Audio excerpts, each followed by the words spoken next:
Segunda parte: as leis divinas para a vida. Os 10 mandamentos.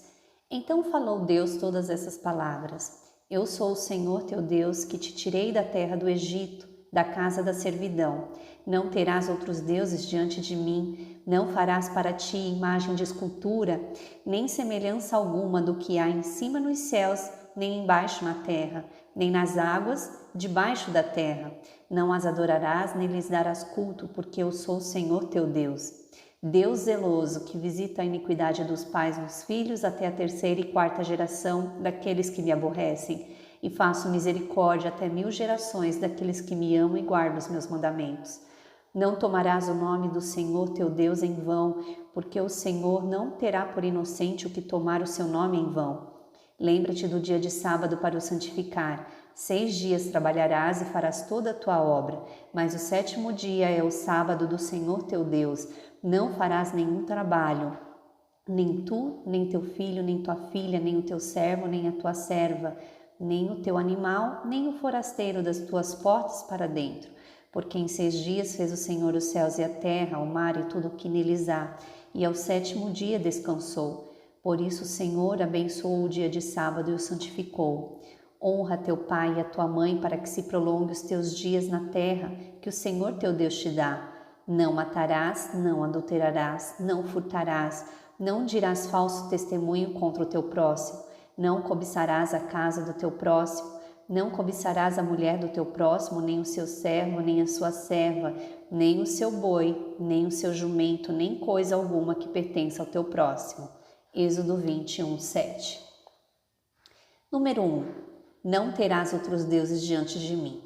Pouco depois de Moisés ter livrado os filhos de Israel da escravidão no Egito, e ao iniciarem eles a viagem em direção à terra prometida, Deus chamou-o ao seu encontro no Monte Sinai. Ele deve ter lhe falado mais ou menos o seguinte: Moisés, seu povo está a caminho da prosperidade. A terra que lhes prometi é rica e produtiva. Ela lhes dará muito mais do que o essencial. Na verdade, é uma terra que mana leite e mel. Contudo, o povo nunca será feliz, nem se sentirá realizado apenas com a posse de bens materiais. O modo como vivem deve ser mais importante do que as riquezas. Por isso, vou lhe dar 10 leis para regerem este viver. Quero que vocês as ensinem a eles. Se pautarem a existência por elas, prometo que serão grandemente abençoados. Todavia, desejo fazer uma advertência. Se violarem estas leis, serão severamente punidos. Mais uma coisa, estas leis servirão para todas as pessoas de todas as épocas, nunca serão ultrapassadas nem abolidas ou modificadas. Estas leis, conhecidas como os 10 mandamentos, estão registradas em Êxodo 20. Elas constituem mais do que um conjunto de regras básicas para a conduta moral e espiritual dos homens. São também requisitos básicos para a paz e a prosperidade, tanto do mundo como do indivíduo. A Bíblia afirma: diz o insensato no seu coração, não há Deus. Salmos 14:1. Só um tolo se julga sábio e capaz de violar a lei imutável do Deus eterno sem sofrer as consequências. Ninguém consegue quebrar impunemente os mandamentos divinos quando os desobedecemos. Só conseguimos prejudicar a nós próprios. É muito importante observarmos a ordem em que Deus apresenta essas regras de vida. As 4 primeiras tratam do relacionamento do homem com Deus. As outras 6 do relacionamento do homem com seu semelhante. Antes que o homem possa ter um relacionamento correto com seu próximo, tem que acertar as coisas com Deus. Alguém disse: minha religião é a regra áurea. Mas a regra áurea não pode ser a religião de ninguém, já que ela em si não é um culto, ela é simplesmente a expressão de uma religião. Como bem disse H.G. Hughes, enquanto o homem não encontra Deus, ele começa sem ter um princípio e luta sem finalidade. De um certo modo, este primeiro mandamento é um pouco surpreendente. Nós poderíamos pensar que ele devesse rezar assim: crerás em um Deus. Seria uma prescrição abolindo o ateísmo, mas não existe tal lei. Deus definiu a questão na criação do homem. Ninguém ensina um bebê a ter fome e sede, é a natureza quem faz isto. Entretanto, ensinamos aos nossos filhos quais são os elementos adequados para saciarem a fome e a sede. A crença e a adoração são instintivas no ser humano. Não há uma só passagem bíblica que tenha sido escrita com a finalidade de provar a existência de Deus. O homem foi criado incompleto em si mesmo e não se sente perfeitamente bem enquanto não satisfaz essa fome profunda, o anseio da sua alma. O perigo aqui está no fato que ele pode perverter este instinto de adoração e criar para si um Deus falso. Santo Agostinho disse: minha alma está desassossegada e sempre se estará enquanto não encontrar descanso em ti, ó Deus. Nenhum ídolo realmente preenche este vazio da alma, mas nós podemos passar a vida toda buscando satisfação num falso objeto de adoração. E são muitos os que agem assim. A primeira lei de Deus para a nossa vida é: não terás outros deuses diante de mim. Em Vicksburg, no estado do Mississippi, um engenheiro mostrou-me um barco do rio que estava quase seco. Explicou-me que antes o rio passava por ali, mas seu curso fora desviado para um outro canal previamente construído.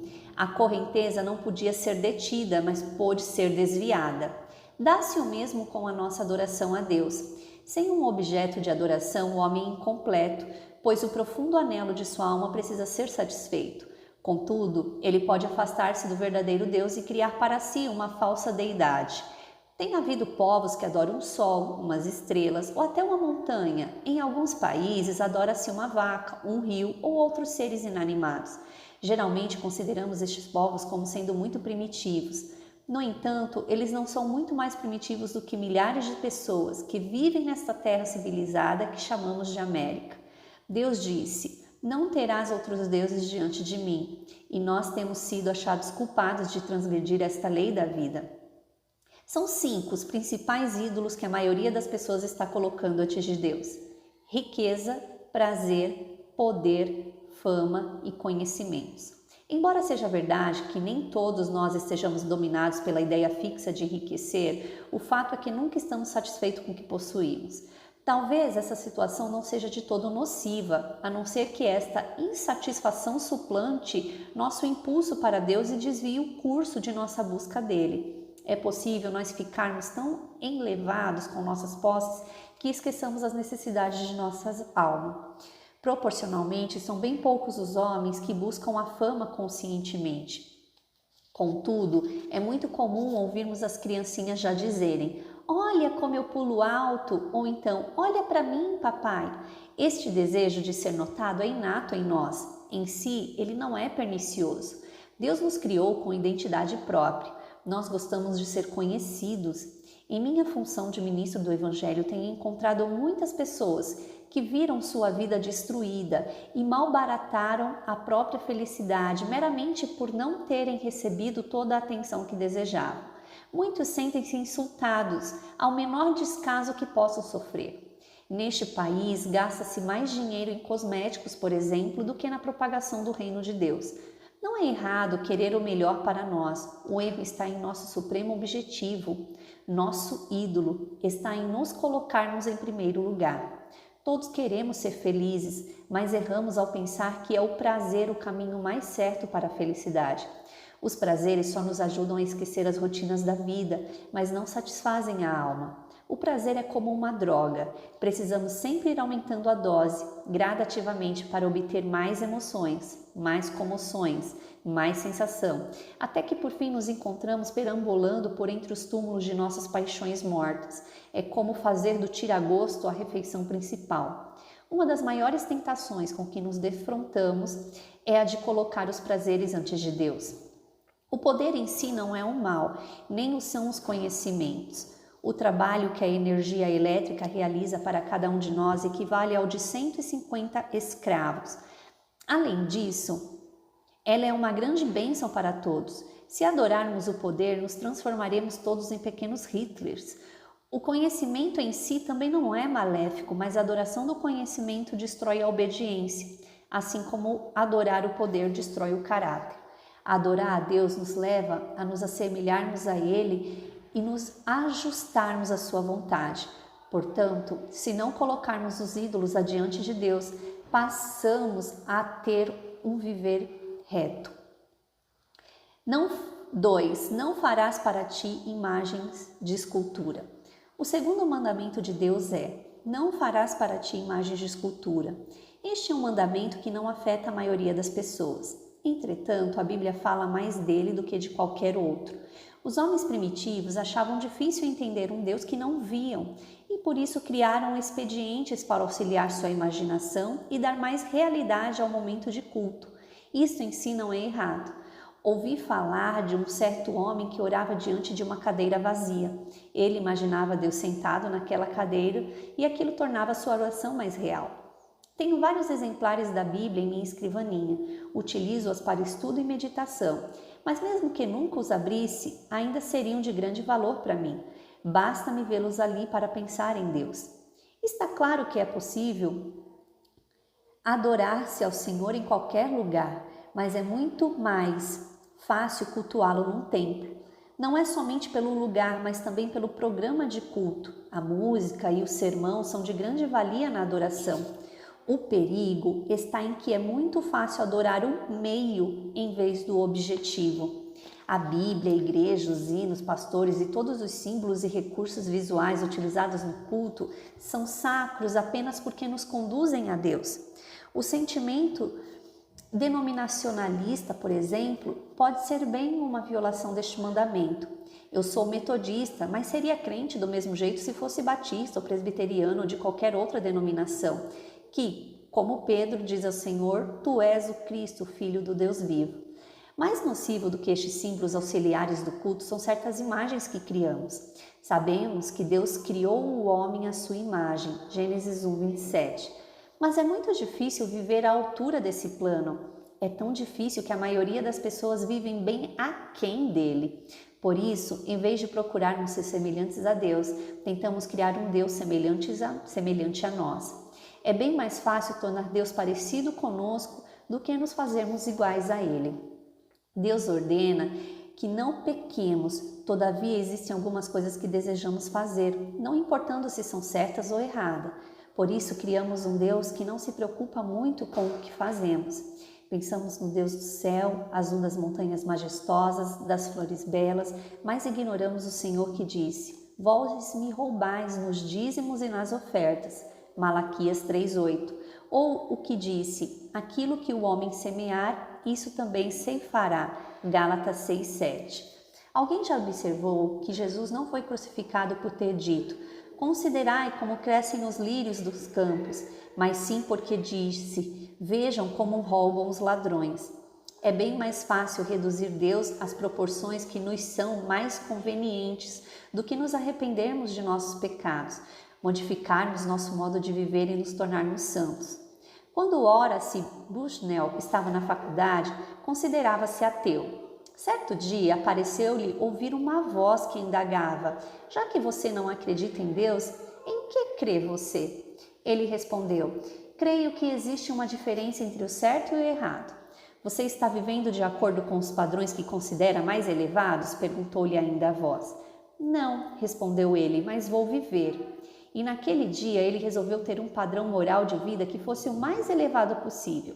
Anos mais tarde, após ter servido como pastor de uma igreja durante 47 anos, ele afirmou: a pessoa que conheço melhor que qualquer membro da minha igreja, é Jesus Cristo.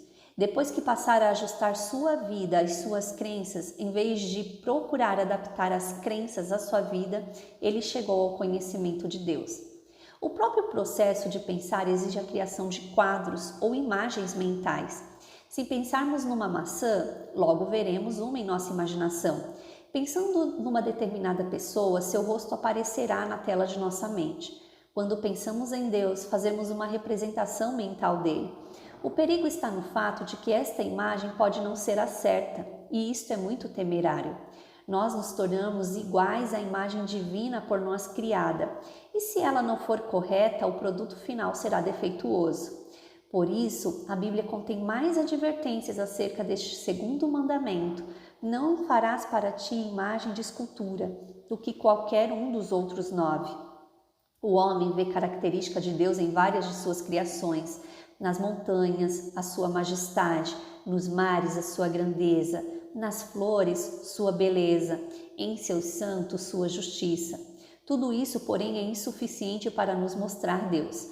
Como Filipe, nosso coração clama: mostra-nos o Pai e isso nos basta. Replicou Jesus: quem me vê a mim, vê o Pai. João 14, 8, 9. A única imagem perfeita de Deus que nós temos é Cristo e isso nos basta. Quando visualizamos Jesus através das palavras do Evangelho, Mateus, Marcos, Lucas e João, ficamos impressionados com os seus olhos. Os homens que conviveram com ele esqueceram-se de mencionar sua aparência, mas não puderam deixar de falar de seus olhos.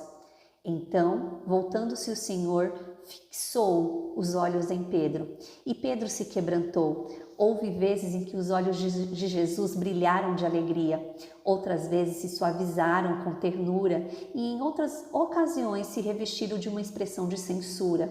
Quando eu leio: os caminhos do homem estão perante os olhos do Senhor, eu paro onde estou e examino meus passos. Quando pensamos no rosto de Jesus, sentimos que era um rosto alegre. As criancinhas corriam para ele, trepavam em seu colo, o abraçavam pelo pescoço. As pessoas o convidaram para as suas festas. Ao vermos Deus através de Cristo, não temos medo dele. Pelo contrário, queremos nos aproximar mais do Senhor. Nós o ouvimos dizer: nem eu tampouco te condeno. Vai, não peques mais. João 8:11. E nos envergonhamos de nossos pecados. Desejamos nos purificar e nos dirigimos a Ele em confissão, pedindo a purificação de nosso ser. Vejamo-lo quando tomou a intrépida resolução de ir para Jerusalém. Lucas 9:51. Embora aquilo fosse significar a morte para ele, não desistiu do grande objetivo de sua vida aqui na terra. Quando o contemplamos, sentimos-nos fortalecidos para tomar a decisão certa. Nós o vemos fazer aquele percurso de 10 quilômetros até Emaús para dar esperanças a corações desalentados. Lucas 24, do 13 ao 32. Ou então dar uma nova chance aos amigos que o abandonaram. João 20, 19 e 31. E aí sentimos nossa esperança e alento se renovarem. Que maravilha é contemplar a Deus, desejando confortar aqueles cristãos que estavam suportando pressões quase intoleráveis. João lhes disse que aqueles que fossem fiéis contemplariam a sua face. Apocalipse 22:4. A promessa de vê-lo compensava qualquer sacrifício. Após completar sua famosa estátua de Cristo, o escultor Thorvaldsen convidou um amigo para vê-la. Os braços de Cristo estavam abertos e sua cabeça reclinada sobre o peito. O amigo disse ao artista: mas não consigo ver seu rosto. Ao que ele replicou: se quiser vê-lo, terá de ajoelhar-se. Cristo é a perfeita imagem de Deus, nunca tenhamos outra. Número 3. Não tomarás o nome do Senhor teu Deus em vão. A terceira lei divina para a nossa vida é: não tomarás o nome do Senhor teu Deus em vão. Êxodo 27. A primeira lei determina que Deus esteja em primeiro lugar. A segunda, que se tenha a imagem correta dele. A terceira, que se pense nele da maneira correta. Cada pessoa é o que ela pensa. O poeta americano Hawthorne conta a história de um menino de nome Ernest, que gostava de contemplar um imenso rosto de pedra na encosta de uma montanha. A face tinha uma expressão de grande força, bondade e honradez, que fazia vibrar o coração do garoto. Havia uma lenda que dizia que no futuro surgiria naquele lugar um homem que se pareceria muito com o rosto de pedra. Durante sua infância e mesmo depois de adulto, Ernest sempre fitava aquela figura, aguardando o aparecimento do homem que seria semelhante à imagem. Certo dia, quando o povo da localidade estava conversando a respeito da lenda, alguém de repente exclamou: olhem, vejam só! Ernest é o homem que se parece com um grande rosto de pedra. Era verdade, ele se tornara na imagem que ocupava seus pensamentos. Os desejos secretos do nosso coração, mais cedo ou mais tarde, transparecem em nossa fisionomia. Certa vez, alguém queria apresentar determinada pessoa ao presidente Lincoln. Não quero vê-lo, disse o presidente, e o amigo protestou, mas o senhor nem o conhece. Ao que Lincoln respondeu: não gosto da sua fisionomia. Ninguém é responsável pela aparência de seu rosto, disse o outro. Todo adulto é responsável pelas suas feições, insistiu o presidente. E ele tinha razão. Ele próprio era um exemplo disso. Embora seus traços fossem grosseiros, qualquer um podia ver em seu rosto evidências da simpatia e honestidade que fizeram dele o maior americano de todos os tempos. Alguns psicólogos já provaram, através de estudos cuidadosos, que os pensamentos de cada pessoa transparecem em seu semblante. Já notei que os casais mais idosos que vivem harmoniosamente começam a se parecer um com o outro por causa da união, das experiências em comum, da identificação de pensamento, eles acabam se assemelhando. Ralph Waldo Emerson, um dos principais filósofos americanos, disse: "O homem é aquilo que ele pensa constantemente." E não foi o primeiro a declarar isso, pois Marco Aurélio, o maior pensador da rama antiga, disse: "Nossa vida é aquilo que nossos pensamentos a tornam." Antes dele, porém, os sábios da Bíblia diziam: "Porque como imagina sua alma, assim ele é." Provérbios 23, 7. Certo técnico esportivo estava muito preocupado porque um de seus comandados era um atleta de grande potencial, mas não estava rendendo à altura. Resolveu então ter uma conversa com o rapaz em seu quarto. Quando ali entrou, viu vários quadros com figuras imorais e lascivas. Realmente era impossível ele conseguir uma boa performance na praça de esportes, depois de entulhar a mente com as obscenidades. O terceiro mandamento ordena que alimentemos nossa mente com conceitos elevados acerca de Deus, que nos inspirem e nos levem a reverenciá-lo. O apóstolo Paulo nos disse: tudo que é verdadeiro, respeitável, justo, puro, amável, tudo que é de boa fama, seja isto que ocupe o vosso pensamento. Filipenses 4:8. Esses elementos são atributos divinos. Pensar em Deus nos edifica, nos eleva e nos torna mais semelhantes a Ele. Existem pelo menos 3 modos de profanarmos o nome de Deus. Primeiro, por nossa linguagem. Nós temos hoje várias manias, mas a mais comum é a mania de praguejar. É impressionante como a linguagem atual está crivada de abusos. Eu gostaria de poder ler muitos dos romances modernos, mas não o faço porque trazem uma linguagem chula e irreverente, e não desejo que isso ocupe meu pensamento. A palavra diabo, por exemplo, tem sido usada e abusada. Disse: "Foi uma correria dos diabos", e etc. Um certo homem veio visitar-me outro dia e creio que ele usou a palavra no contexto certo. Disse ele: "Reverendo, estou numa situação dos diabos." E ele estava. O diabo é de origem ímpia e não devemos encher nossa mente com ele nem com conceitos ao seu respeito, pois isso degrada a nossa alma. A palavra profano vem do latim profanus. Pro significa diante, perante e fano, templo. Um termo profano, portanto, é o que não se usa num templo, o que não deixa de ser uma boa maneira de nortear nossa linguagem. O segundo modo de tomarmos o nome de Deus em vão é não temê-lo. Nós todos admitimos a existência de Deus, mas nossa fé é simplesmente da boca para fora. Jesus disse certa vez: "Todo aquele, pois, que ouve essas minhas palavras e as pratica." Mateus 7:24.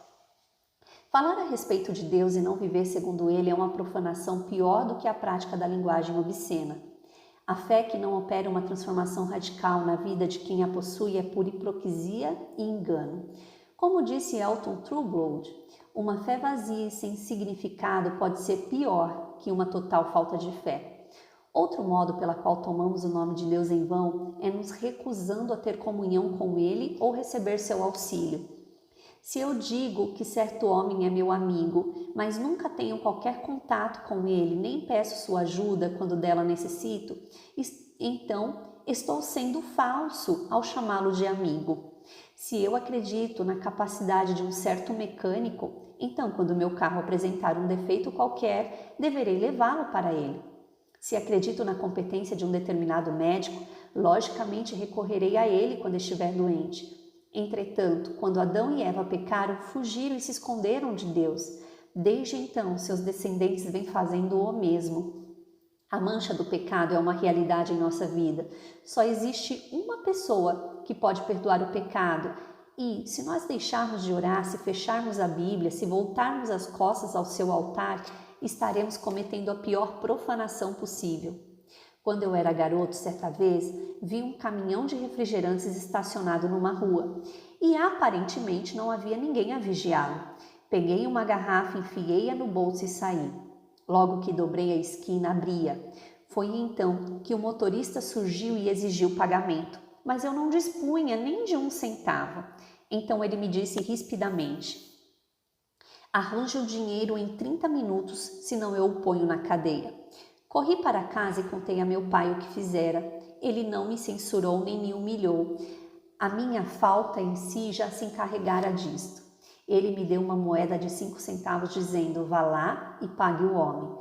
Isto é uma ilustração de como Deus age. Nós erramos e nossa consciência nos condena a um inferno terrível, do qual não podemos escapar. Depois nos lembramos de que, se confessarmos os nossos pecados, Ele é fiel e justo para nos perdoar os pecados e nos purificar de toda injustiça. 1 João 1,9.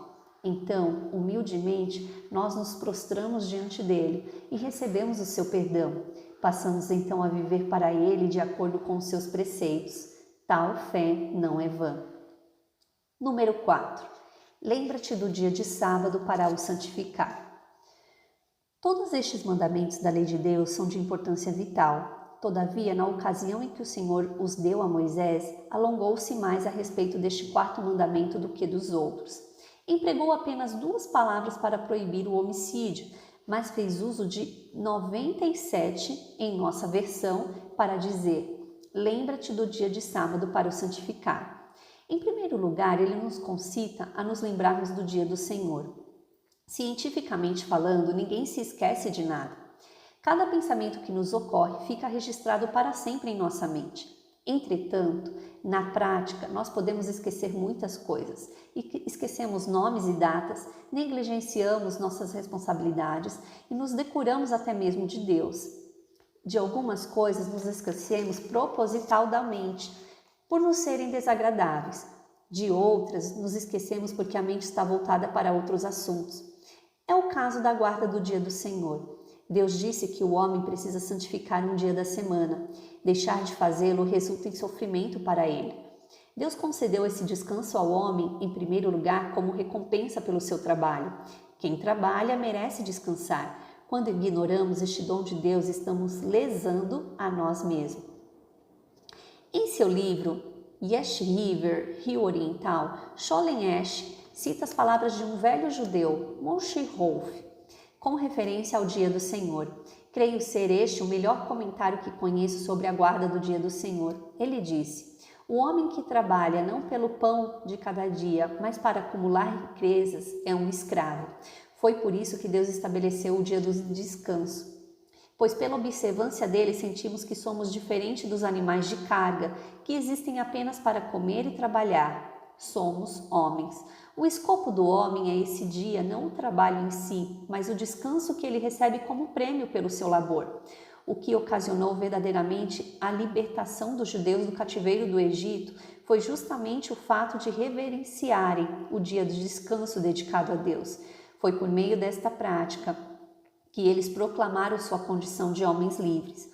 Em segundo lugar, Deus nos proporciona um dia de descanso porque todos precisamos refazer as nossas energias. Assim como uma pilha elétrica se descarrega e precisa ser recarregada, assim também nós nos desgastamos fisicamente. Gerald Kennedy conta a história de 2 grupos de pioneiros americanos que partiram do leste, atravessando as planícies centrais dos Estados Unidos e se dirigiram para a Califórnia. Um deles era guiado por um homem temente a Deus, o outro por um incrédulo. O primeiro parava todos os domingos para descansar e cultuar ao Senhor. O outro, ansioso demais para chegar ao ouro da Califórnia, não perdia tempo com as paradas. Viajava sem parar todos os dias. Entretanto, sucedeu um fato notável. O grupo que observava o dia do descanso chegou ao seu destino antes do outro. Já é fato comprovado em nosso próprio país que trabalha-se mais em 6 dias, ou mesmo em 5, do que em 7. Uma pessoa fisicamente exausta é totalmente improdutiva.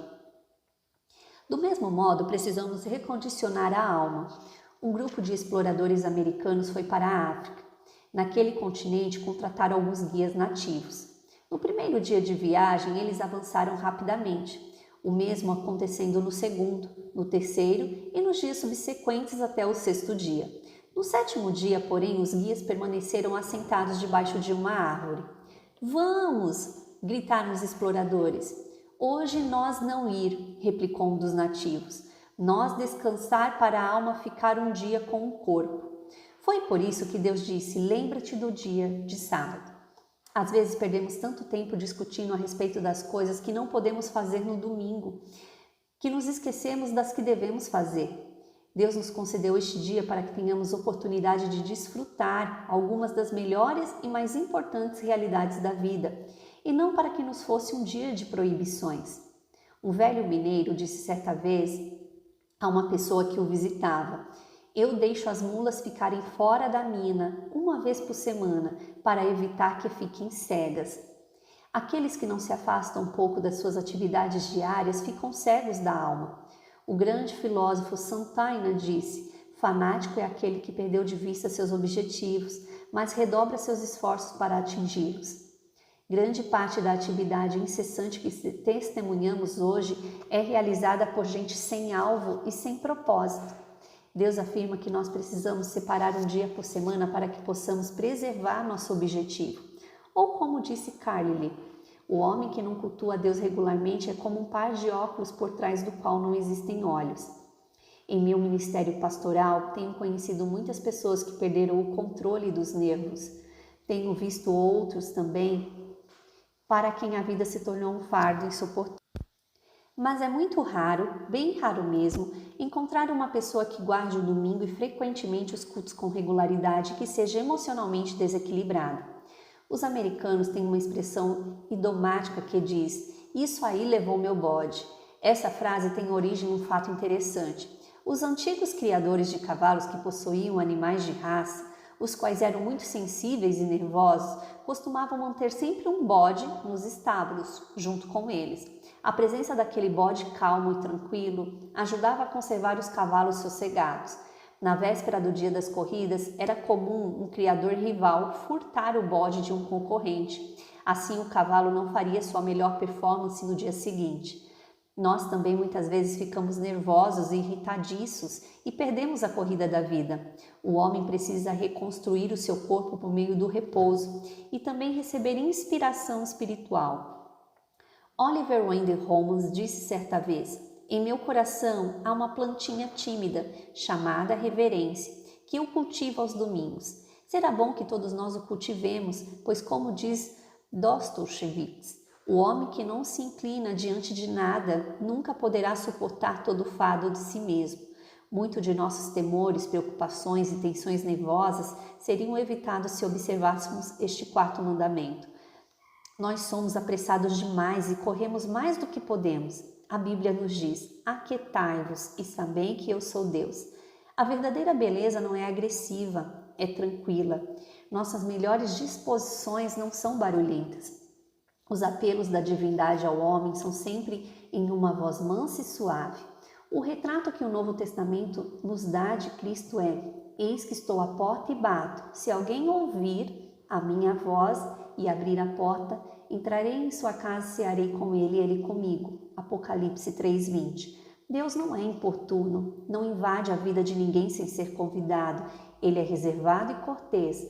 Nós precisamos de um dia para ouvir uma voz como a dele, um dia em que concedamos audiência ao Deus Altíssimo, disse o Dr. Fodsky. Assim como se constroem telescópios para se obter uma visão melhor dos astros, assim também, desde os primórdios da civilização, os homens vêm construindo templos e dedicando um dia certo ao culto, ao fim de obter uma visão melhor de Deus e dos ideais mais elevados da vida. Lembra-te do dia de sábado para o santificar, disse o Senhor.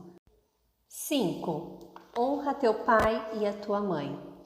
Deus nos deu estes 10 mandamentos como norma de vida. Os 4 primeiros dizem respeito ao nosso relacionamento com Ele. Os 5 últimos falam de nosso relacionamento com outras pessoas. O 5º tem sido chamado de o adorno central da lei divina. Honra teu pai e a tua mãe envolve tanto o nosso relacionamento com o Senhor como com os nossos semelhantes. Quando Deus criou os homens, criou também uma certa estrutura para reger sua vida em comum. Primeiro, um homem e uma mulher se unem em matrimônio e depois dessa união surgem filhos. Os pais se relacionam com os filhos através do amor, cuidados e disciplina. E de certo modo, eles constituem o primeiro Deus que a criança conhece. Do mesmo modo que ela aprende a amar e respeitar seus pais, assim também irá amar e respeitar a Deus. Os pais também representam a maior influência social na vida da criança. É no lar que ela adquire as primeiras noções de respeito, à personalidade e aos direitos dos outros e aprende a obedecer às leis que são formuladas para benefício da comunidade. Geralmente é dentro de casa que a criança aprende a ter respeito pelas autoridades e pela democracia quando aprende. Portanto, desse relacionamento entre pais e filhos no lar depende quase toda a estrutura da civilização. É verdade que este relacionamento sofre muitas variações. Primeiro, quando o bebê, o filho é carregado. Depois, aprende a caminhar seguro pela mão da mãe. Mais tarde, consegue andar sozinho. Até a idade de 10 anos, ele pensa que os pais sabem tudo. Com 16, já não está tão certo disso. Com 19, ele crê que já ultrapassou os pais em conhecimento. E aos 22, sente-se completamente acima deles. Aos 30, entretanto, lembra-se de que os pais tinham razão acerca de muitas coisas, e aos 40, a opinião dele é que eram quase perfeitos. Geralmente esta é a sequência normal do processo. Quando examino este mandamento de Deus que ordena que honremos nossos pais, vejo 3 inferências. Primeira, que os pais devem ser dignos de honra. Uma senhora levou o filhinho ao zoológico. Naturalmente, o pequenino fazia muitas perguntas sobre cada animal que via. E quando passou por uma jaula onde se viam alguns animais pequenos, ele indagou: "Como é o nome daqueles bichos?" A mãe respondeu que era gato do mato, mas ele continuou: "Por que é que eles são gato do mato?" Nós sabemos a resposta, porque os pais dele eram gatos do mato. Geralmente, os filhos revelam o que os pais são, pois a coisa mais natural que eles podem fazer para honrar os pais é viverem de acordo com os princípios deles. Quando Kenton Roosevelt, filho do presidente Ted Roosevelt dos Estados Unidos, estava servindo seu país na Primeira Grande Guerra, um observador lhe disse: "Vim aqui especialmente para lhe dizer que milhões de americanos estão satisfeitos pelo modo como os filhos do presidente Roosevelt estão se portando neste conflito." Ao que o outro respondeu: "Bem, nós temos que praticar o que papai ensinava. Eu sou filho de Roosevelt. Tenho a obrigação de viver como Roosevelt." O general Douglas MacArthur expressou uma opinião de que eu compartilho quando disse: "Sou soldado por profissão e sinto-me orgulhoso disto, mas estou ainda mais orgulhoso de ser pai. Minha esperança é que, depois de minha morte, meu filho guarde de mim não a imagem de um soldado em batalha, mas a de um pai no lar, orando com ele: Pai nosso que estás no céu." Esta é a primeira inferência deste mandamento. Segunda inferência: honra teu pai e tua mãe. Diz não somente que os pais devem ser dignos de honra, mas também que os filhos devem ser gratos a eles, amá-los e respeitá-los. Parece-me que basta-nos apenas um pouco de decoro para que nos sintamos inclinados a honrar nossos pais. Quando eu pastoreava uma pequena igreja no interior, saí certo dia para fazer visitas e vi uma mulher colhendo algodão. Dirigi-me para onde ela se achava e fui conversar com ela. Contou-me que o filho recebera uma oferta de um emprego numa fábrica de móveis, onde teria bom salário. Mas ela lhe dissera: "Desde que seu pai morreu, estou trabalhando neste campo para pagar seus estudos. Agora que falta apenas 1 ano, eu posso muito bem continuar a trabalhar para você terminar o curso." As mãos dela eram ásperas e calosas, seu rosto marcado pelo tempo, as costas encurvadas, mas se, ao olhar para ela, seu filho não a considerasse a mulher mais linda do mundo, ele seria totalmente indigno dela. Talvez nossos pais tenham cometido muitos erros, mas eles nos deram a vida, cuidaram de nós quando éramos criancinhas de colo e nos amaram, e ninguém mais fará isso por nós. Terceira inferência: Entretanto, este mandamento não se refere apenas aos nossos próprios pais. Ele ensina também que devemos reconhecer nosso débito para com o passado e ser agradecido aos que nos precederam. Todo domingo, quando subo ao púlpito, sinto-me feliz e orgulhoso de estar ali. Quando olho para a congregação, porém, vejo pessoas que já se encontravam ali há mais tempo, 40, 50 e até 60 anos. Esta igreja existe há quase 100 anos, sustentada pelo trabalho e cooperação de pessoas dedicadas. Por trás disso, há quase 2000 anos de história cristã, apesar de masmorras, fogo e espada. E antes disso, houve os profetas da antiguidade, fiéis como Abraão. Tudo que eu tenho em matéria de oportunidade e possibilidades é contribuição de outros maiores que eu. Portanto, nada do que eu faça equivalerá ao que foi feito em meu benefício. No dia em que meu pai morreu, passei algum tempo rememorando o passado. Recordei-me de sua luta para se educar quando jovem e de seu enorme esforço para dar aos filhos uma vida melhor que a sua. Lembrei-me das vezes em que eu, garoto ainda, visitava ele as igrejas do interior e de como eu me orgulhava de vê-lo pregar. Depois, quando eu próprio me tornei pastor, eu próprio pregava para ele e ele para mim. Agora a sua voz se calara para sempre. Assim, as primeiras dores da separação foram suplantadas pelo pensamento de que, daquele momento em diante, a par do meu próprio ministério, eu arcaria com o dele também.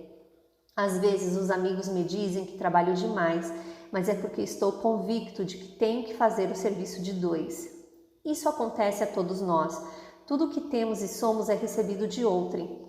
Nós somos apenas veículo pelo qual a herança recebida dos antepassados é transmitida aos que nos sucedem. E não é somente isso, temos o dever de enriquecê-la também. Todos nós somos como investimentos.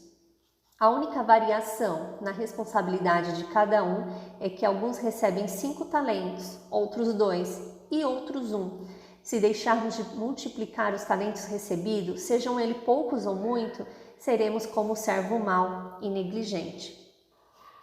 6. Não matarás. Deus criou-nos para vivermos lado a lado com outros, e esse modo de viver exige uma regulamentação adequada. Sem leis para nos orientarmos, seria impossível vivermos em grupo. É como uma rodovia onde vários carros podem trafegar em segurança se obedecerem leis tais como observar a mão de direção, não ultrapassar sem visibilidade, manter sempre uma velocidade razoável e etc. A não observância dessas leis tornaria a estrada um lugar perigoso e, em vez de ser útil ao homem, ela seria instrumento de morte e destruição. Nossa vida pode ser boa ou não, depende apenas de observarmos as leis que nos são propostas. Deus estabeleceu leis para regerem nosso relacionamento com o próximo. A primeira delas diz: não matarás. Êxodo 20:13. Inicialmente, esta lei se aplica a nós mesmos. Nós não produzimos nossa vida e, assim sendo, não nos é lícito destruí-la. O próprio fato de estarmos vivos traz em si a obrigação de vivermos. A questão do suicídio está sempre sendo levantada. Não há dúvidas de que tal ação é uma violação da lei divina. Agora, quanto ao modo como Deus age com aqueles que desobedecem esta lei, de bom grado eu deixo para Ele, pois não sei qual é, na eternidade, a consequência de tal gesto extremo. Deus reservou para si tal julgamento e, naturalmente, Ele pesa as circunstâncias que cercam o ato e as condições mentais da pessoa. Além do suicídio, esta norma proíbe o homicídio. Qualquer pessoa normal e sadia aceita a ideia de que não devemos pegar de uma arma e atirar em nós mesmos, nem em qualquer outra pessoa. Mas esta lei diz respeito também à observação das regras de higiene e saúde, cuja violação pode causar a morte, ainda que por etapas. Este mandamento nos proíbe de expormos a nós e a outros a certos perigos, tais como velocidade excessiva nas estradas, precárias condições de trabalho, habitação inadequada, brincadeiras perigosas e etc. Também nos é vetada a exposição de nós mesmos ou de outros a riscos morais ou espirituais desnecessários. Se matarmos a fé ou os ideais de uma pessoa, estaremos cometendo uma forma de assassinato. Comentando a respeito de um homem que saltara do alto de um edifício, um velho faxineiro que o conhecera disse acertadamente: depois que o homem perde a Deus, não tem mais nada a fazer senão saltar mesmo. O rei Jotão não frequentava a igreja, mas sendo de personalidade forte, continuou moralmente justo. Alguns de seus súditos, seguindo seu exemplo, não iam ao templo. O resultado foi que o povo continuava na prática do mal, segundo a Crônicas 27:2. Sentimentos tais como ingratidão, negligência, crueldade e indiferença podem ser instrumentos de morte, lentos, mas certeiros. Deus proíbe também as emoções humanas de efeito destrutivo, medo, ódio, ciúme, raiva, inveja, preocupação, tristeza excessiva e outras. Para neutralizar essas forças, temos que cultivar sentimentos positivos e vivificantes, tais como a fé, esperança, alegria, criatividade e o amor. O amor, por exemplo, é um modo de se dar. O ato de dar, através do amor, destrói o egoísmo e elimina os desejos injustos, o ciúme, o ódio e, em consequência, os homicídios que seriam perpetrados pelo ódio. Este processo é bem complexo e não simples. Como pode parecer aqui? Vamos examinar a tristeza excessiva, por exemplo. É uma forma de autopiedade que brota do egoísmo, o qual é a ausência do amor. Não matarás. Diz respeito a toda esfera da existência e das razões de se viver. A lei de Deus nos ordena que reverenciemos a vida humana. Viver e deixar que os outros vivam expressa apenas uma parte do significado de não matarás. Este mandamento implica realmente em viver e ajudar os outros a viverem. Jesus achou desnecessário proibir-nos de nos tornarmos gangster e pistoleiros, mas condenou aqueles que passam de largo por um homem ferido. O pensamento central desta lei é que Deus dá o mesmo valor a todos os homens.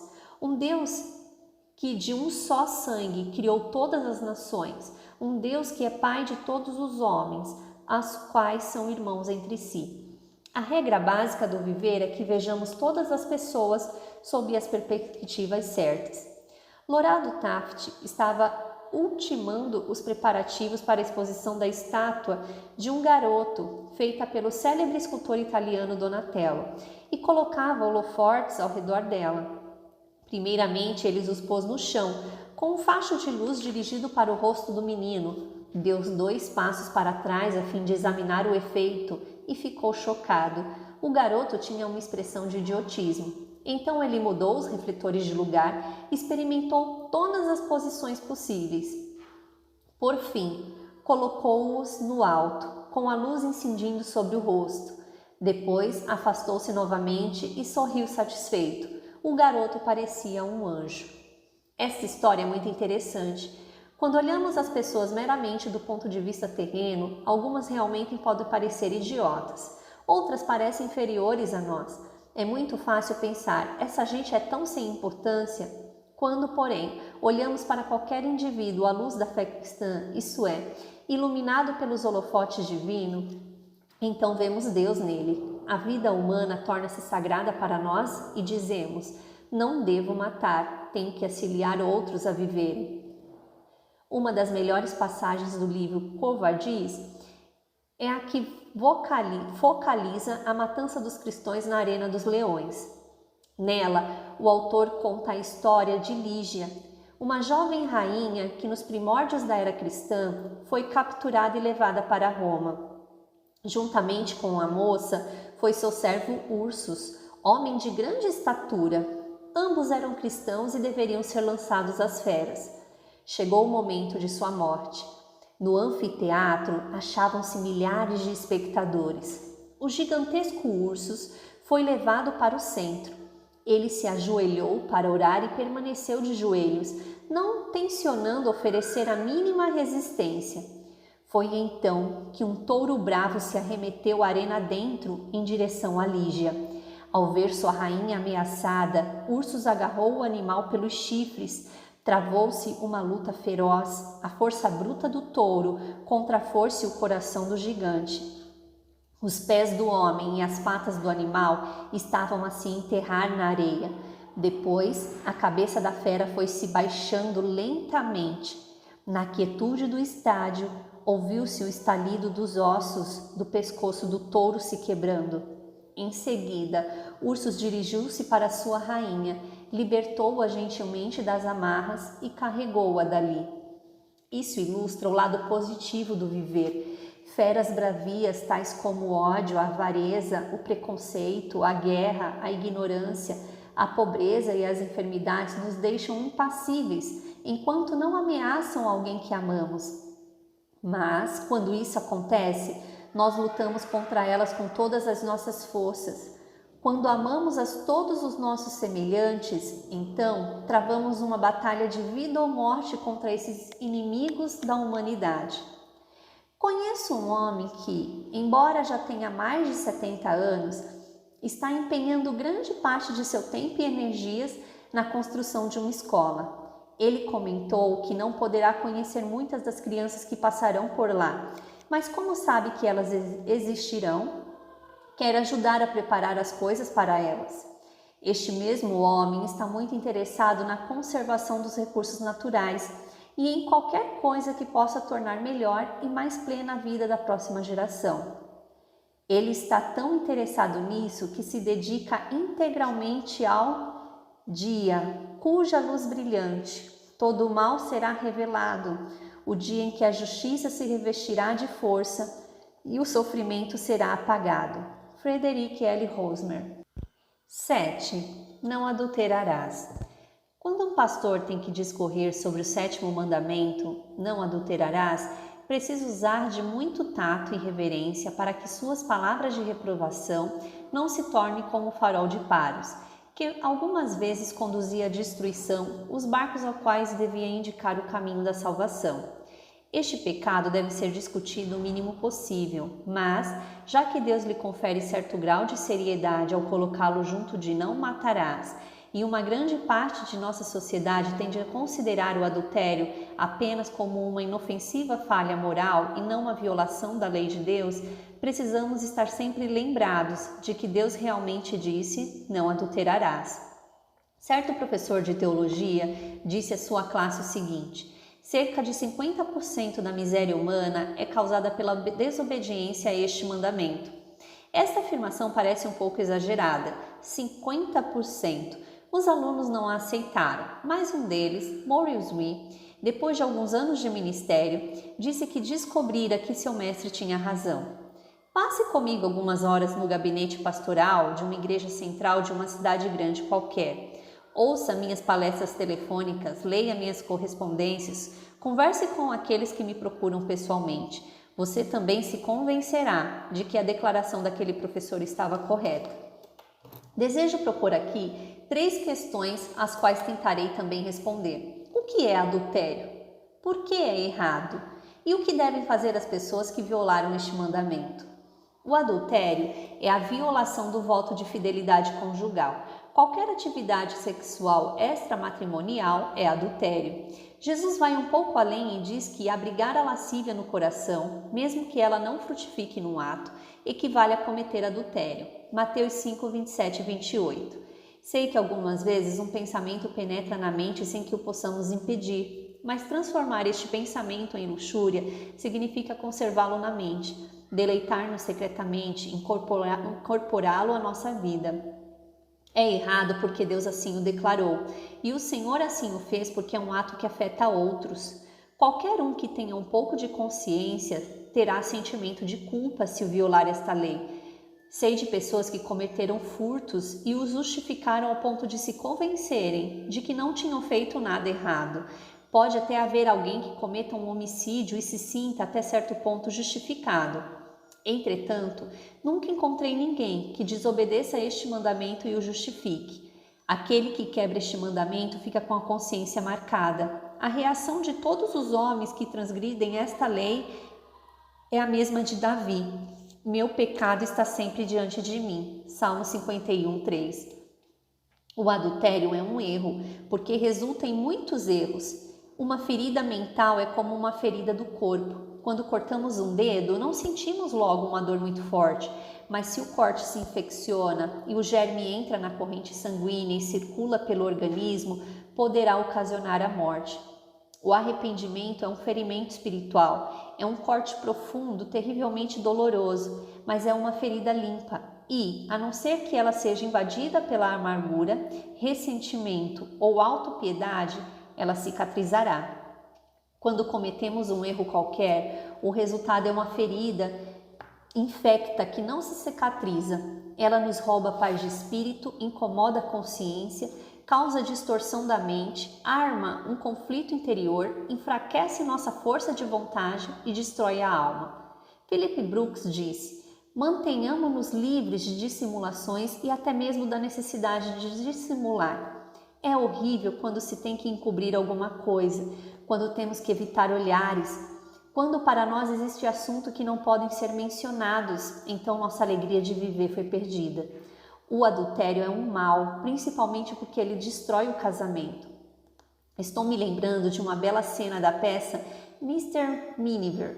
O casal em foco havia adquirido recentemente um carro novo e a esposa comprara um chapéu novo. À noite, quando eles vão se deitar, nenhum dos dois está com sono, pois se acham embalados na própria felicidade. A senhora Miniver diz: querido, somos as pessoas mais felizes do mundo.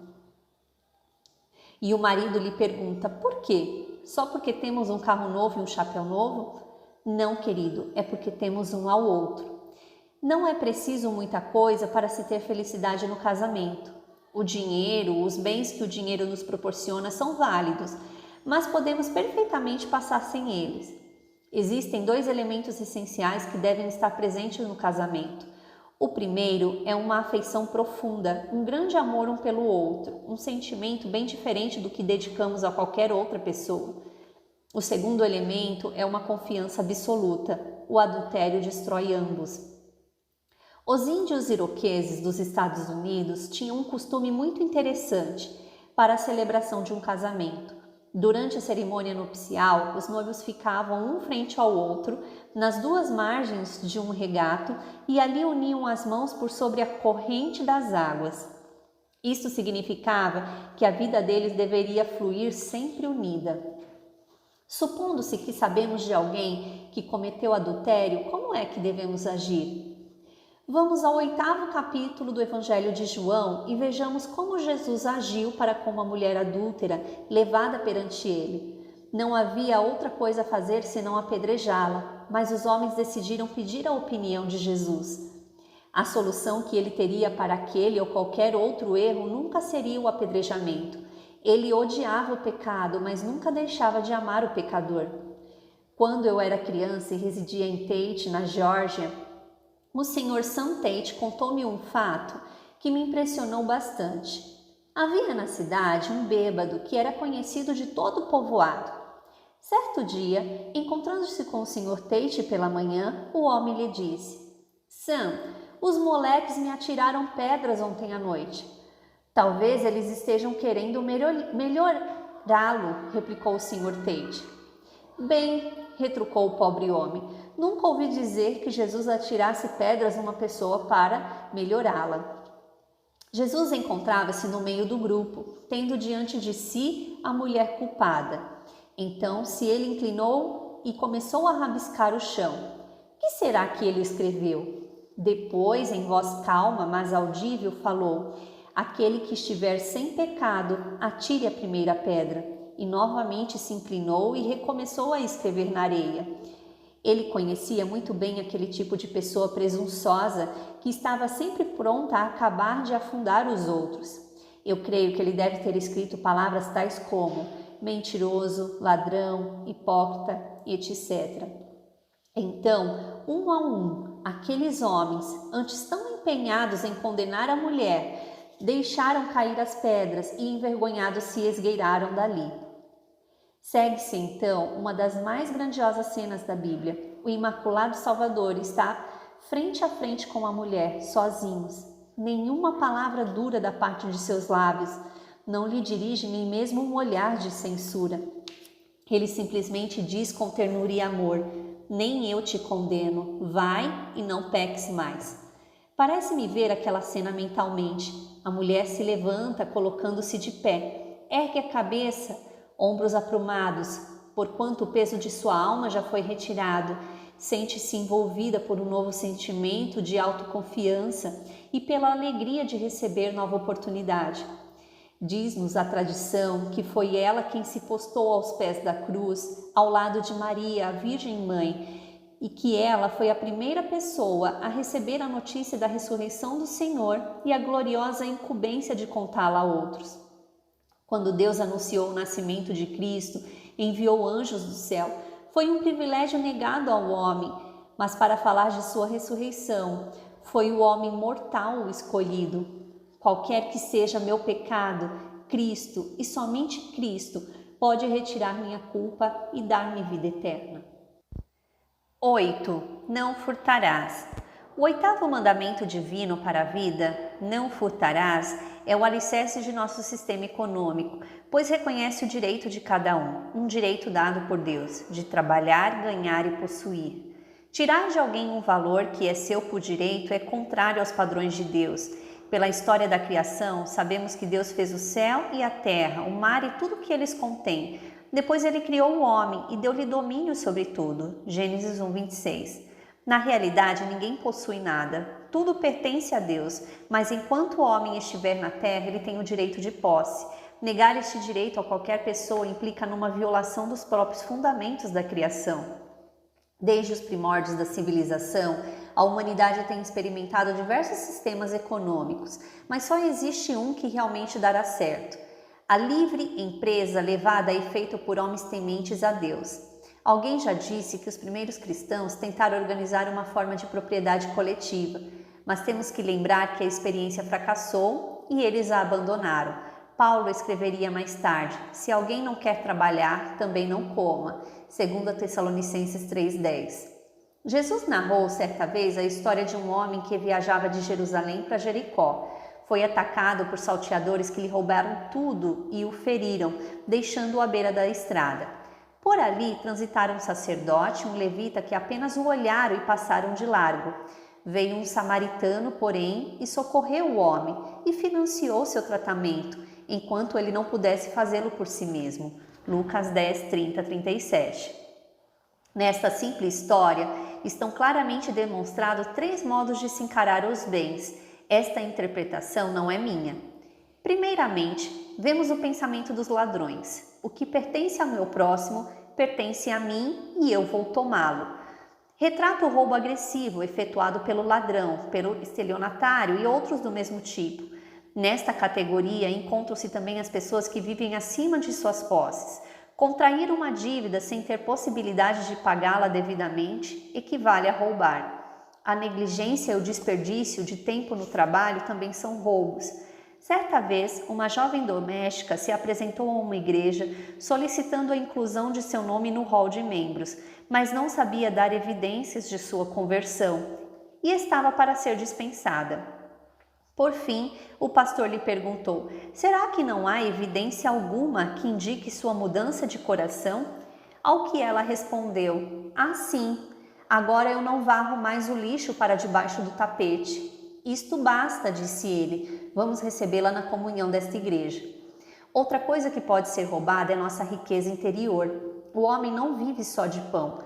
Quando o escritor americano Mark Twain se casou com Olivia Langdon, esta era uma boa crente, mas ele era tão avesso à fé que aos poucos ela abandonou a devoção religiosa. Mais tarde, quando ela teve que enfrentar uma grande tristeza, o marido lhe disse: Liv, busque consolo em sua fé. Ao que ela respondeu: não posso, não tenho mais fé. E até o dia de sua morte, aquele homem foi perturbado pelo desgosto de ter roubado a ela algo que lhe era tão precioso. Shakespeare indicou a pior forma de roubo quando disse: aquele que rouba meu bom nome, tira-me algo que não o enriquecerá e que realmente me empobrece.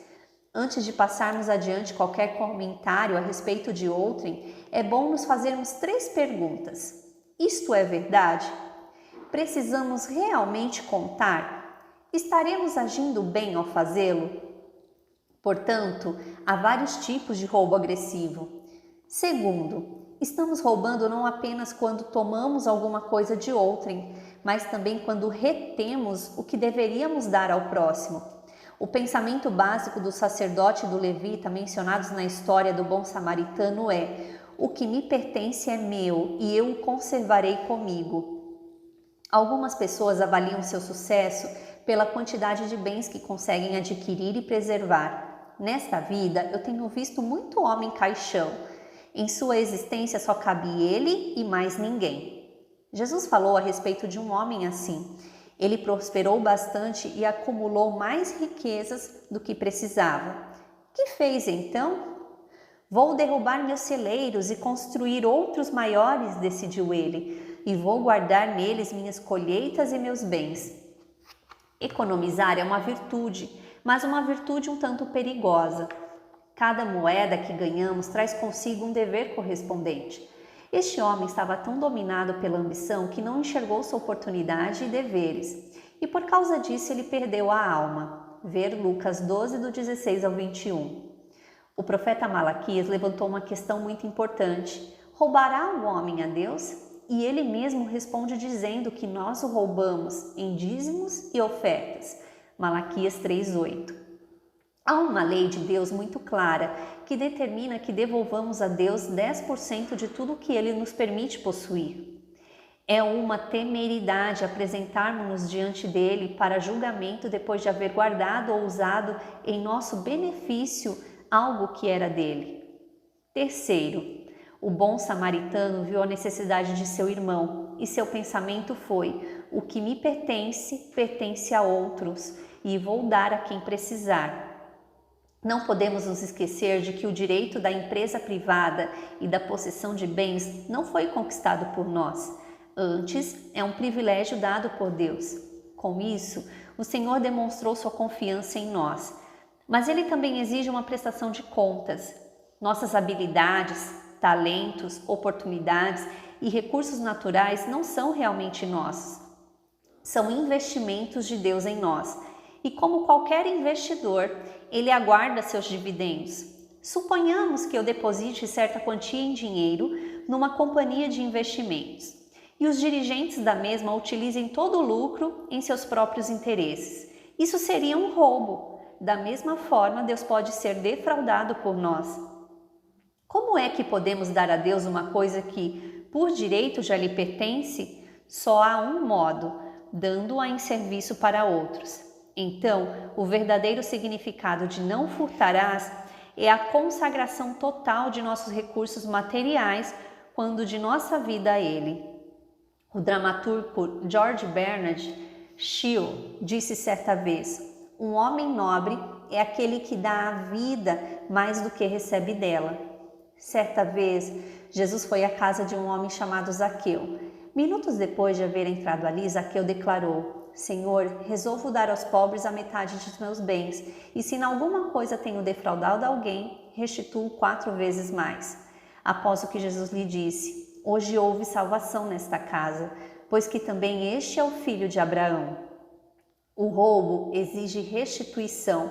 Ninguém pode ter Cristo ao mesmo tempo que ofere lucros desonestos.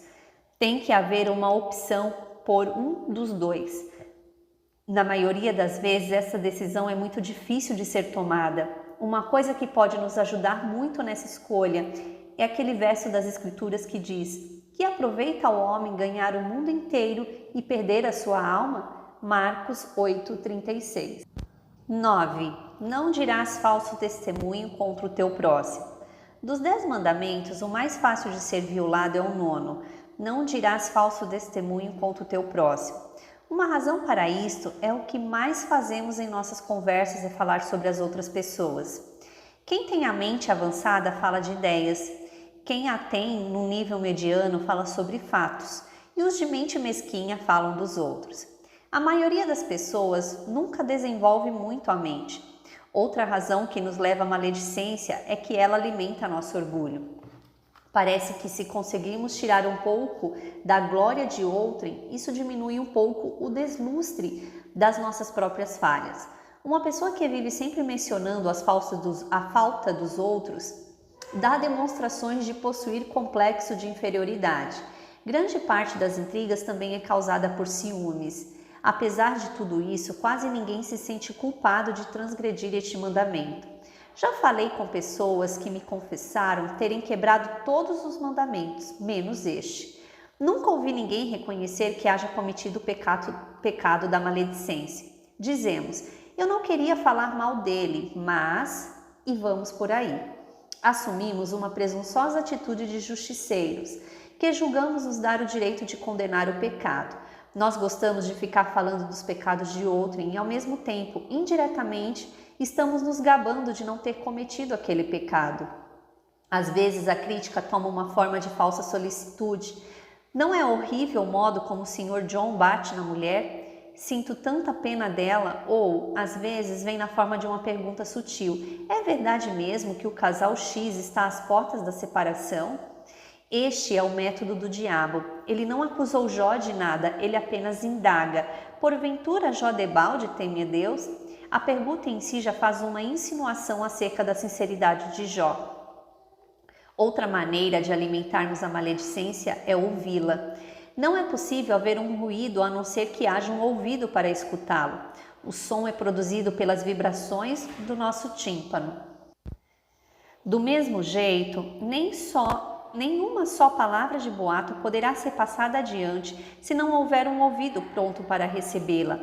A lei do país prescreve que o receptador de mercadoria roubada é tão culpado quanto o ladrão. Quem ouve o relato dos erros de outrem, na realidade, está sendo grandemente insultado, pois o caluniador está julgando não apenas o caluniado, mas o que ouve também. Se alguém nos conta uma anedota picante, isto por si só já indica que a pessoa julga que nós estamos interessados em pornografia. Se alguém nos relata os pecados de outrem, a opinião dessa pessoa é que nós estamos interessados em saber tal coisa.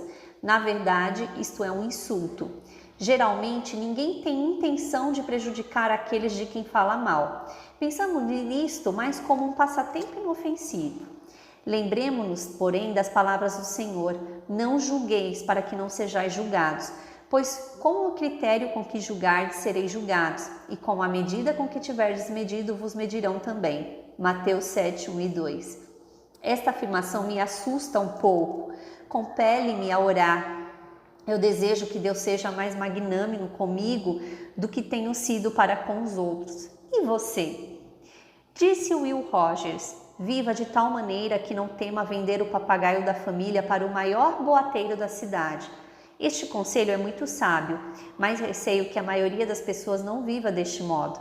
Por isso, seria bom recordarmos da sabedoria de um versinho antigo que diz: há tanto de bom no pior dos homens e tão grande parcela de mal no melhor deles, que não fica bem para os melhores falar qualquer coisa dos piores. Uma tradução moderna das palavras de Cristo em Mateus 7,5 seria assim: hipócrita, tira primeiro este caimbro de diante dos teus olhos, e depois poderá enxergar direito para tirar a farpa do olho do teu irmão. Sempre que penso no 9º mandamento, recordo-me de uma história que Pierre Van Pince narra em seu livro The Days of Our Years, Os Dias de Nossos Anos. Já vi essa história registrada muitas vezes, mas gostaria de revivê-la aqui rapidamente.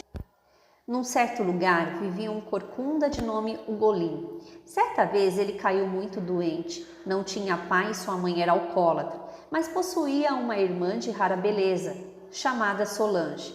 Como esta gostasse muito do irmão e não conseguisse dinheiro para comprar-lhe medicamentos, decidiu prostituir-se. Mas o povo do lugar tanto falou que Ugolin se atirou ao rio e afogou-se. A infeliz moça também suicidou-se com um tiro. Ao culto fúnebre dos dois irmãos compareceram inúmeras pessoas. O pastor subiu ao púlpito e disse o seguinte: cristãos, e essa palavra soou como uma chicotada. Quando o Senhor da vida e da morte, no dia do julgamento, me perguntar: onde estão as tuas ovelhas? Eu me calarei.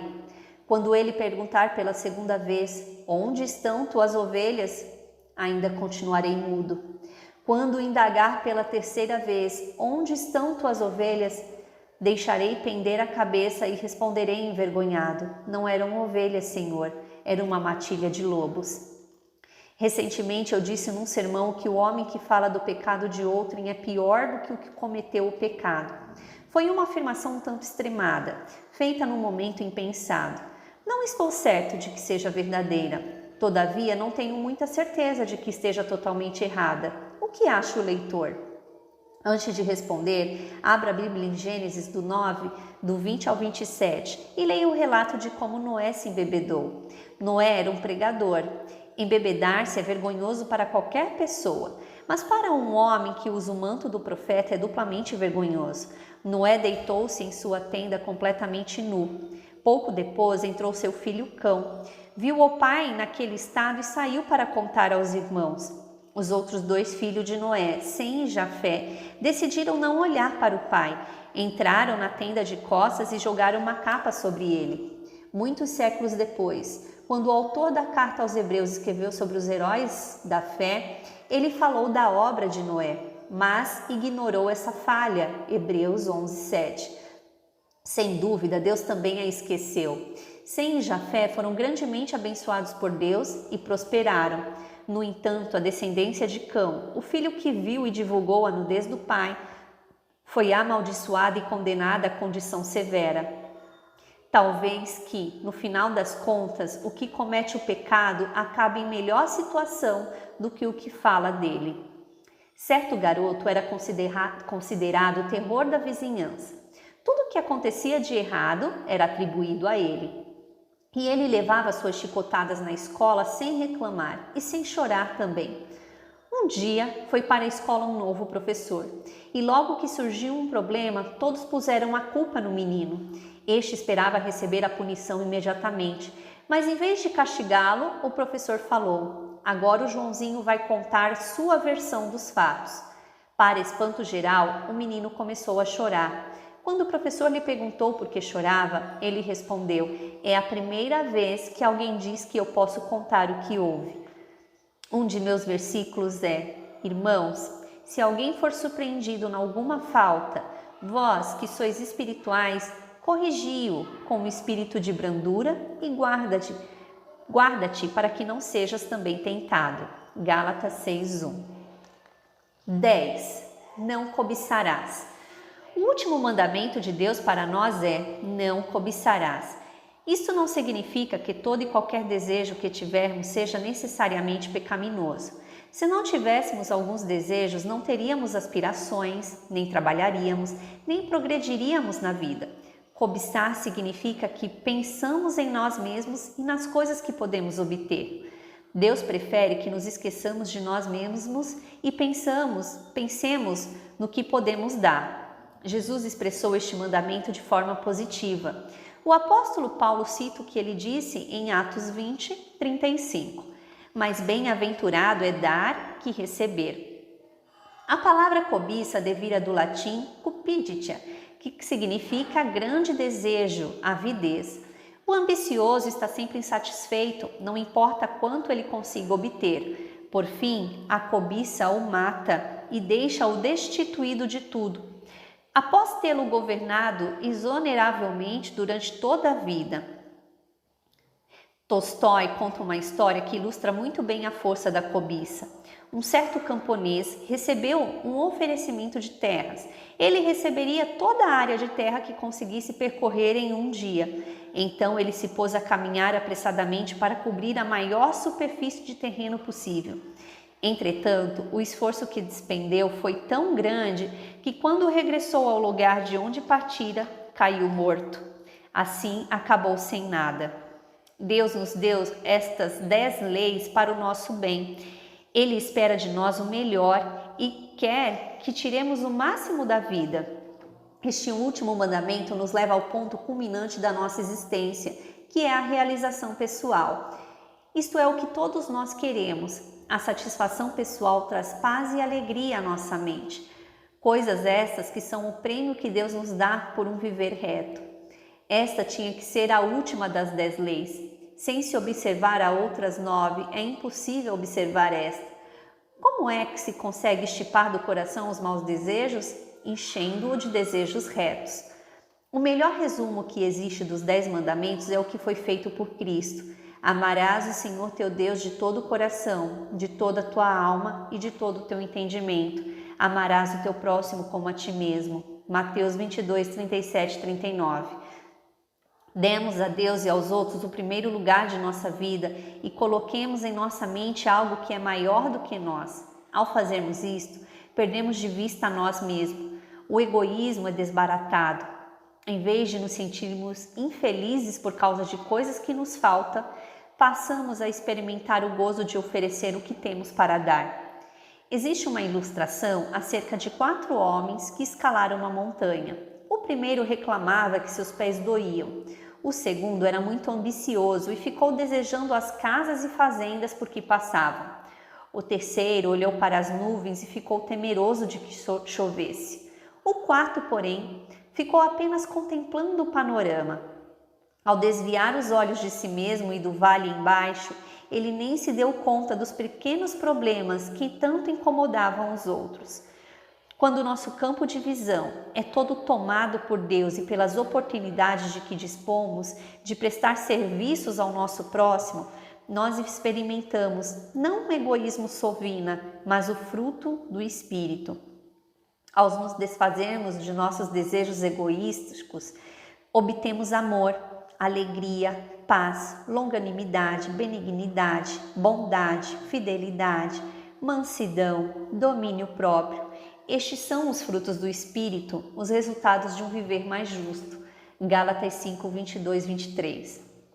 Quando estudamos os 10 mandamentos, somos quase que subjugados por um forte sentimento de vergonha e de culpa. Nós não estamos vivendo de acordo com a lei de Deus, falhamos em muitos pontos. Não sei como será o dia do julgamento final.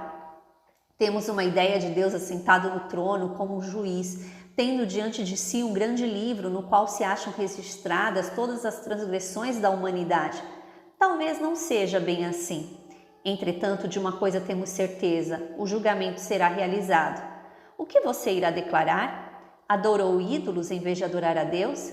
Culpado. Não viveu de acordo com os seus mais altos princípios, profanou o nome de Deus, deixou de honrar o seu dia? Culpado. Foi infiel à herança do passado? Não deu à vida o devido valor? Foi desonesto e impuro? Culpado. Caluniou ou criticou alguém? Teve desejos maus? Culpado. Sempre que pensamos no futuro, ficamos dolorosamente cônscios de nossas imperfeições e nossa incapacidade de vivermos como deveríamos. Somos tentados a ceder ao desespero e ao desânimo. Então, lembramos-nos de outra coisa, a mais maravilhosa que pode ocupar a mente humana. Quero contar uma história que nos foi relembrada por Maurice Wee. Quando jovem, o Dr. A.J. Cronin, conhecido médico e escritor, estava à frente de um pequeno hospital.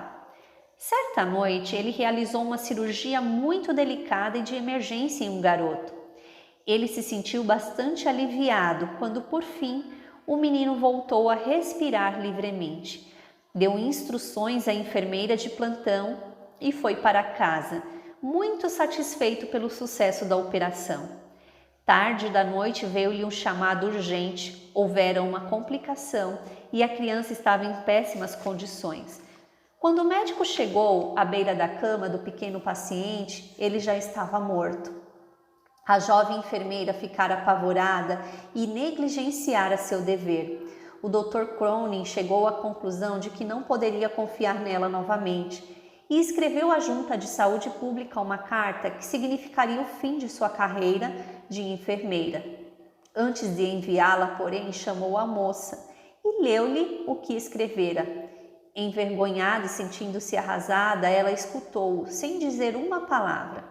Por fim, o médico perguntou: "Você não tem nada a dizer?" Ela abanou a cabeça. Não tinha desculpas para apresentar. Depois de uns instantes, porém, ela abriu a boca e o que disse foi: "Dei-me outra oportunidade."